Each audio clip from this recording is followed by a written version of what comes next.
好，今日帶大家過嚟睇下呢一個柴灣嘅興華二村幾十年歷史嘅老屋村。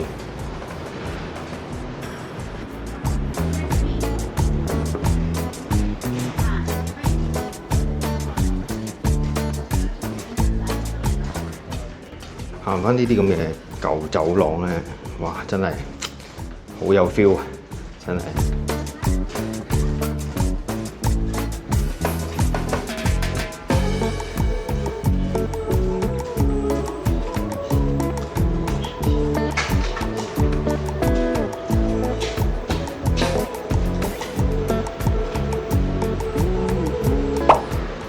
咁值得留意嘅係咧，呢一條村呢一座咧，零零舍舍喺頂層嗰度咧係冇 lift 到嘅。咁所以咧，如果你話住最頂嗰層咧，就要行樓梯啦。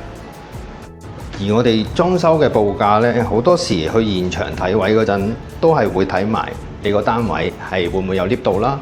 咁另外啦，咁啊會唔會係需要行樓梯咧？咁要行幾多級樓梯咧？咁啊，大家如果有經驗嘅話咧，都知道㗎啦。咁送貨嗰啲咧，好多時咧，佢哋送貨嗰陣咧，都係會同你逐級樓梯去計錢嘅。咁啊，如果你話真係要搬樓梯嘅話咧，咁啊，相對嚟講咧，個裝修費用啊，又或者個造價咧，可以係相差得好遠㗎。咁呢一方面咧，大家就要注意啦。好啦，咁我哋入單位睇下先。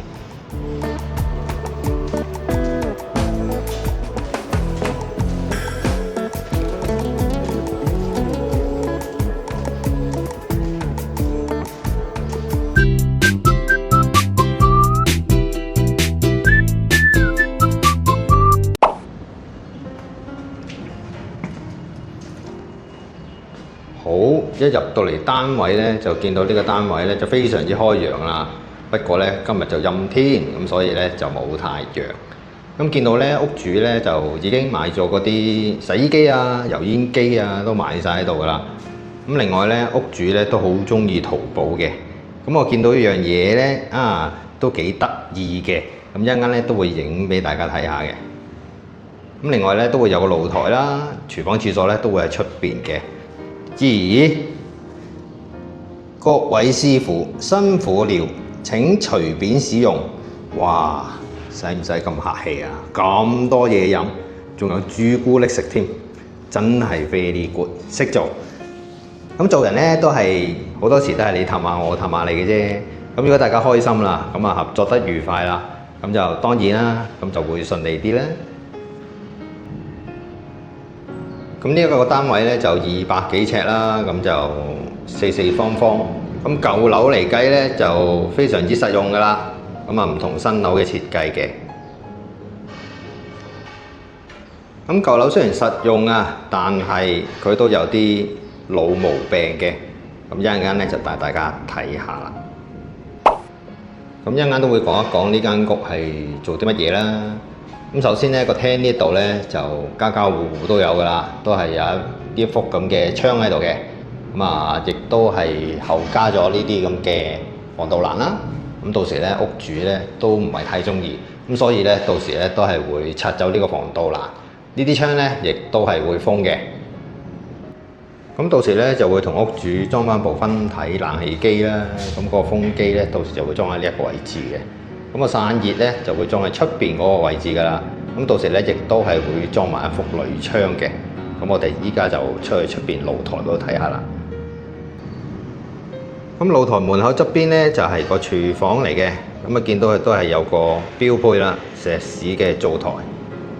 咁啊都係有個窗仔啦。咁到時咧就會係做翻個雕櫃。咁啊亦都係會做埋個地櫃。咁至於呢個石屎嘅灶台咧，屋主因為想原汁原味嘅關係咧，咁到時咧都係會保留嘅。只不過咧喺個面呢一度咧會加一個木箱，到時都會做翻個櫃桶咁樣啦。咁另外轉咗彎呢一個位置咧，到時咧都係會做翻個地櫃嘅。咁啊變成到時咧就會有一個 L 型嘅台面俾你用噶啦。咁至於露台呢一度咧，到時就會做一幅鋁窗啦。咁大家見到啦，個鋁窗咧都非常之大啊。咁啊，差唔多成2米闊啊。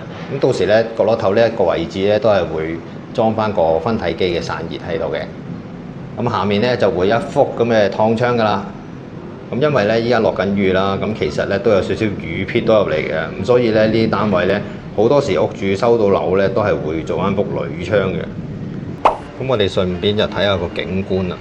咁呢度咧就屬於高層，咁所以咧一望出去咧就非常之空曠。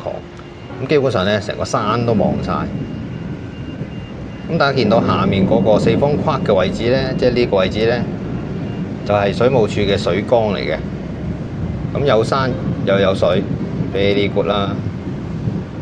好，咁入翻正題先。咁個露台個走廊位咧就已經係擺咗部洗衣機度噶啦。咁另外咧隔離咧都係會有一個石屎嘅洗手盤台喺度啦。咁跟住咧橙色咧對門咧到時咧都係會拆嘅。咁裏面咧亦都係個廁所位嚟嘅。咁老牌屋邨嘅標記咧就梗係會有一排非常之大嘅玻璃百葉窗啦。咁另外咧，啲老屋邨咧，亦都係有一啲舊有嘅缺點，就係成間屋都係得一個去水位，沖涼洗手乜都係靠佢噶啦。咁至於會有啲咩狀況出現咧，咁啊試俾大家睇下啦。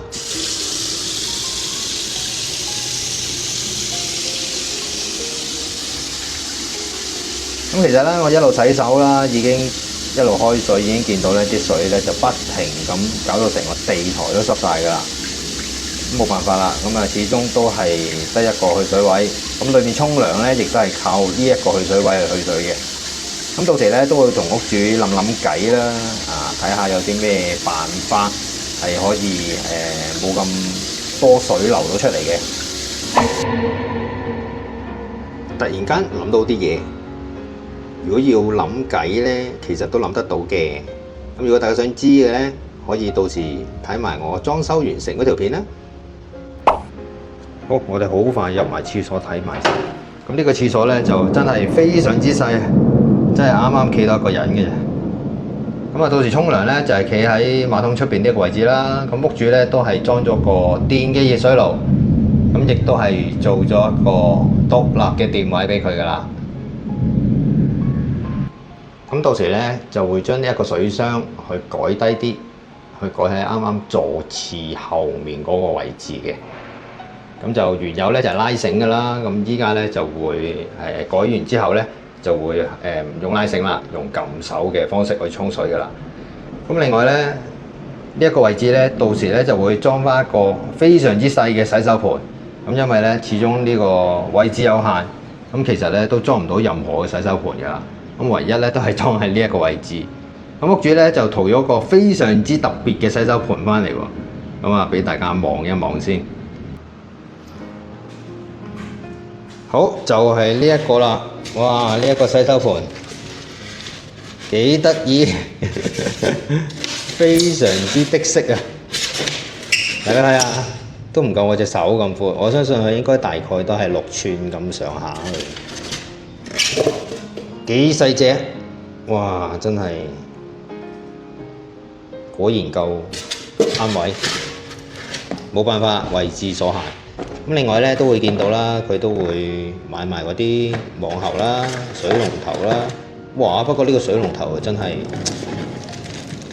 好似有啲兒戲啊，輕飄飄嘅喎，唔係銅嚟嘅喎，係膠嚟嘅喎。哇！驚唔驚啊？嗱，我就主張貴買平用嘅。咁呢啲嘢咧，老實講，如果真係到時漏水啊，成日爆水喉咧，咁就搞到成間屋都係。咁到時咧就驚損失仲慘重添。所以咧，我絕對唔主張去塗呢一啲嘅。咁啊，見到啦，都係有個大陸好興嘅呢啲咁嘅去水嘅軟喉。大陸啊中意用軟喉嘅，香港咧通常我哋都係會用硬喉嘅。咁始終香港咧都係個標準咧都係比較穩陣少少嘅。咁至於個廳咧，屋主咧就想 DIY。咁到時咧鋪啲乜嘢咧，就記得睇埋到時裝修完成嘅片啦。好啦，我呢條片就分享到呢度啦，我哋下條片再見，拜拜。